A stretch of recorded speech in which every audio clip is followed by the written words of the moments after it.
जिंदगी में ऐसे कर्म कीजिए कि जब कोई आपसे बोले कि तुझे तेरे कर्मों का फल मिलेगा तो ये बात आपको आशीर्वाद की तरह लगे, ना कि श्राप की तरह।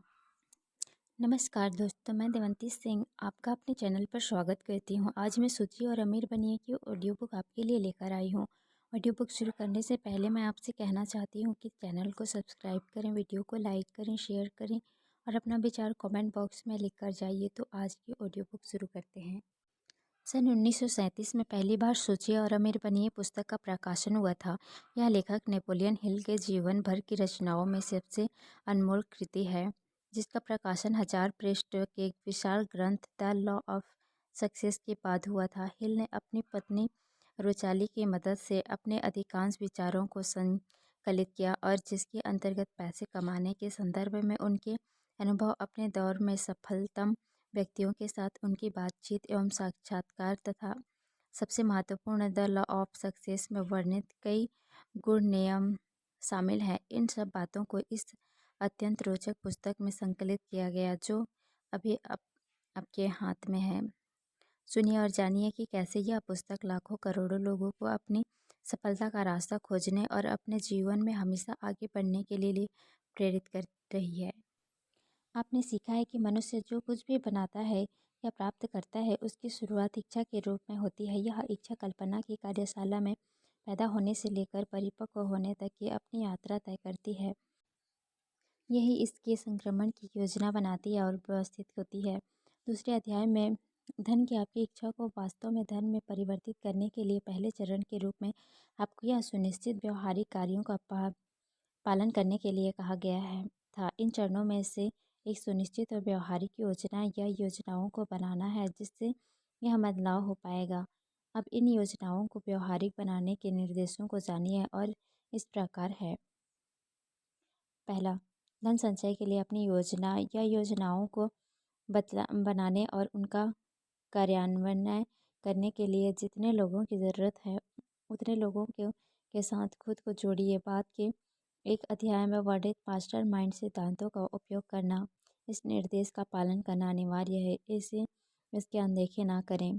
दूसरा, अपने मास्टर माइंड गठबंधन बनाने से पहले सदस्यों को उनकी मदद के बदले में आप उन्हें जो लाभ पहुंचाएंगे उसे तय कर लें। कोई भी किसी लाभ के बिना काम नहीं करेगा। कोई भी बुद्धिमान व्यक्ति बिना पर्याप्त परिश्रम के किसी दूसरे के काम करने के लिए अनुरोध या उम्मीद नहीं करेगा, हालांकि यह पारिश्रमिक पैसे के अलावा किसी और स्वरूप में भी हो सकता है।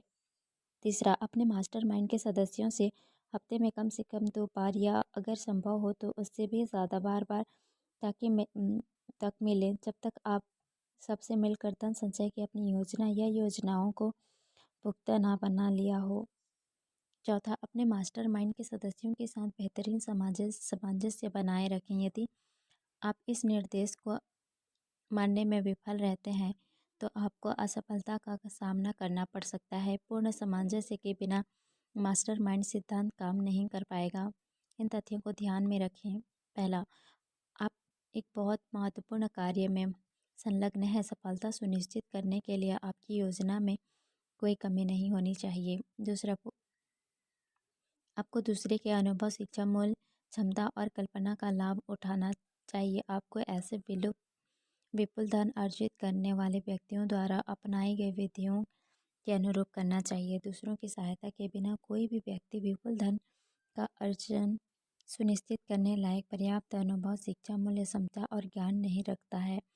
धन अर्जित करने के उद्यम में आपको हर योजना अपने मास्टरमाइंड समूह के साथ मिलकर ही करनी चाहिए। आप या तो पूरी तरह या अंशतः अपनी योजनाओं का निर्माण कर सकते हैं, लेकिन इस बात का ध्यान रखें कि आपके मास्टरमाइंड समूह के सदस्य इन योजनाओं को देखें और उनकी मंजूरी दें। अगर आपके द्वारा बनाई गई पहली योजना विफल रहती है तो उसके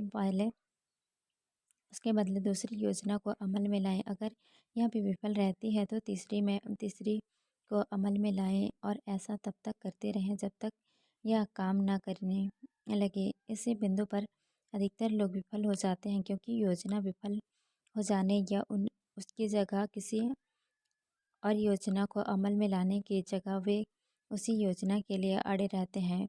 सबसे बुद्धिमान लोग भी किसी व्यवहारिक और कार्य संभव योजना के अभाव में धन संचय में सफल नहीं रहते हैं, या ना ही किसी और उद्यम में।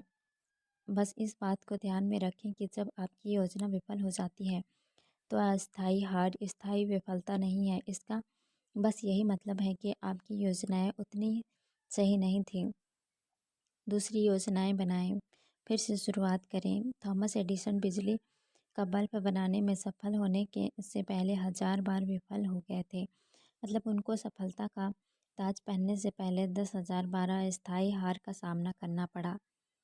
अस्थायी हार का बस एक ही मतलब है कि यह जानकारी कि आपकी योजना में कुछ तो गड़बड़ी है। लाखों लोग गरीबी और दरिद्रता में ज़िंदगी गुजारते हैं क्योंकि उन्हें धन अर्जित करने की दूसरी ठोस योजना के बारे में पता ही नहीं है। हेनरी फोर्ड ने बहुत धन कमाया इसलिए नहीं कि उनके पास एक बहुत तेज दिमाग था, बल्कि इसलिए कि उन्होंने उस योजना का कार्यान्वयन किया जो सशक्त साबित हो। फोर्ड से बेहतर शिक्षा वाले लाखों लोग मिल जाएंगे जिनकी ज़िंदगी गरीबी में डूबी हुई है क्योंकि उनके पास धन कमाने की सही योजना नहीं है। आपकी योजनाएं जितनी सशक्त होंगी आपको उतनी ही सफलता मिलेंगी। आपको यह बहुत बड़ा कथन लगेगा, लेकिन यह सच है। सैमुअल इंस्यूल ने 10 करोड़ से ज़्यादा की संपत्ति गंवा दी थी। इंस्यूल का धन उन योजनाओं से आया था जो सशक्त थी। आई कारोबारी मंदी ने श्री इंस्यूल को अपनी योजनाओं को बदलने पर मजबूर कर दिया और इस परिवर्तन से उन्हें अस्थायी हार का सामना करना पड़ा क्योंकि उनकी नई योजनाएं उतनी सशक्त नहीं थी। श्री इंस्यूल अब एक वृद्ध व्यक्ति हो गए हैं, शायद इसलिए उन्होंने अस्थायी हार की जगह विफलता को स्वीकार कर लिया। लेकिन अगर उनका अनुभव विफल साबित हुआ तो ऐसा उनके द्वारा योजनाओं को फिर से बनाने के लिए दृढ़ता की कमी के कारण हुआ होगा। कोई भी आदमी कभी खत्म नहीं हो सकता है जब तक वह अपने खुद के मन में हार ना मान ले। इस यह तथ्य अनेक बार दोहराया जाएगा क्योंकि इसे हार के पहले संकेत इस पर विचार करना आसान है। पूरब से पश्चिम तक रेल मार्ग के निर्माण के लिए पूंजी जुटाने के लिए पहले प्रयास में जेम्स जे हिल को अस्थायी हार का मुंह देखना पड़ा, लेकिन उन्होंने भी नई योजनाओं के माध्यम से हार को जीत में बदल दिया। हेनरी फोर्ड की अस्थायी हार से मुलाकात हुई न केवल उनके ऑटोमोबाइल करियर की शुरुआत में गए, बल्कि उनके शीर्ष की यात्रा पर बहुत आगे निकल जाने के बाद भी उन्होंने नई योजनाओं को बनाया और अपनी वित्तीय जीत की पताका लहराने के लिए आगे बढ़ते रहे। हम उन लोगों को देखते हैं जिन्होंने जीत हासिल कर ली है, लेकिन अक्सर हम इस जीत तक पहुंचने में मिली अस्थायी हारों को की अनदेखी करते हुए बस केवल उनकी विजय को ही मान्यता प्रदान करते हैं।